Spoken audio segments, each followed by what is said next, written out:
Hey guys, welcome back to our YouTube channel Touch with Dibantika. আমি দিবান্তিকা and I know আমি অনেকদিন পরে বিয়ের ব্লগটা আপলোড করছি, কিন্তু এটার অনেক কারণ আছে যেটা আমি আগের ভিডিওতে বলে দিয়েছি। তো এখন টাইম ওয়েস্ট না করে তোমাদেরকে দেখিয়ে দিই। তো এটা হচ্ছে আমার মাসির বিয়ে আর কি। তো মাসির বিয়ের লাইটিংটা তোমাদের দেখে দিয়েছি। এটা বিয়ে হয়েছে ফরিদপুরে, আর এখানে আমার মাসির আশীর্বাদ শুরু হয়ে গিয়েছে। আর গাইজ, তোমাদের এটা মনে হবে কিনা যখন মানে বরযাত্রীরা আসে, তোমাদের মানে পুরো বাড়িটা ভরে যায়, তখন তোমাদের অকওয়ার্ড লাগে না? কেমন যে এরা কারা, কোত্থেকে এলো এরা কারা, ওরকম ফিলিংস আমাদেরও উঠেছিল। আমি জাস্ট মানে বাচ্চার মতো বসে আর কি ভিডিও করছিলাম, তাও একটু অকওয়ার্ড লাগছিলো। আর এদিকে আমার মাসিকে এত সুন্দর দেখা যাচ্ছিলো। তো তার লুকটা কেমন হয়েছে প্লিজ কমেন্টে জানিয়ে দিও।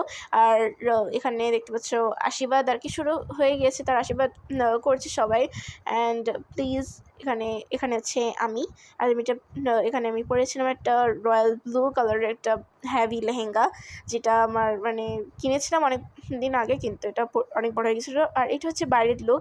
বাইরে বসবো কী করে, ঠান্ডা সেরকম ছিল না, কিন্তু মশা ভর্তি ছিল। আর বরযাত্রীর লোকালে একটু ওয়েয়ার্ড ছিল, তো সেই জন্য আমরা বাইরে বসি নাই। তাও যেইটুকু বসেছি তোমাদেরকে ভিউ দেখিয়ে দিয়েছি। আমরা সারাক্ষণ মানে আমাদের কাজ করেছিল। এটা হচ্ছে বাসি বিয়ের সময়। এখানে দেখতে পাচ্ছ আমার মেসো ওখানে। আর এখানে বাসি বিয়েতে সকাল সকাল সবাই বসে পড়েছে। আর এখানে ক্যামেরাম্যানদের বকাঝকা আমরা খাচ্ছি, কারণ বাচ্চারা মানে কী করবো। আর এখানে একটা নিয়ম আছে, তো অনেকেরই নিয়ম থাকে যে আগুনের পাশে 7 পাক ঘুরতে হয়, কিন্তু এখানে আমার মাসিদের নিয়ম আছে যে জলের পাশে একটা পুকুর করে তার পাশে 7 পাক ঘুরতে হয়। তো এখানে দেখতে পাচ্ছ এখানে কি একটা রেওয়াজ চলছে। যদি তোমরা এটা জেনে থাকো যে জলের মধ্যে কী করা হয়, তো সেটা আমাকে কমেন্টে জানিও প্লিজ, কারণ আমি নিজেও বুঝতে পারিনি। এটা হচ্ছে আমার মাসির মানে তাদের নিয়মে, তাদের শাস্ত্র অনুযায়ী বলা হয়েছে। না, এখানে জলের মধ্যে কি খোঁজাখুঁজি হচ্ছে, আর এটা সেই গেমটা না যেখানে জলের মধ্যে খোঁজাখুঁজি হয়, এটা আলাদা একটা জিনিস। তো এটা কারা কারা জানো তো প্লিজ আমাকে জানিয়ে দিও।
সো গাইজ, তারপরের দিন আমরা বউ ভাতের জন্য বেরিয়ে গেছি। আমরা ট্রেনে করে কুষ্টিয়া যাচ্ছি। তো আসলে আমার মাসির শ্বশুরবাড়ি হচ্ছে কুষ্টিয়ায়। তো সকালবেলা কিউ মেকআপ করে নিয়ে জাস্ট জামাটা পরে চলে এসেছি। আর ট্রেনে যাওয়ার আইডিয়া কিন্তু আমার মা দিয়েছে, so thank you to my mom. আর এদিকে সবাই ঠিকঠাক করেছি। আর সকালের ওয়েদারটা আরও সুন্দর ছিল, থ্যাংক গড কোনো বৃষ্টি হয়নি, নাহলে একদম প্ল্যানটা যেত। আর guys, thank you so much for watching this video. I hope you loved it, and সবাই আশীর্বাদ করো, দোয়া করো এবং শুভকামনা করো আমার মাসির ম্যারিড লাইফের জন্য। So take care, bye bye, see you in the next video, tata.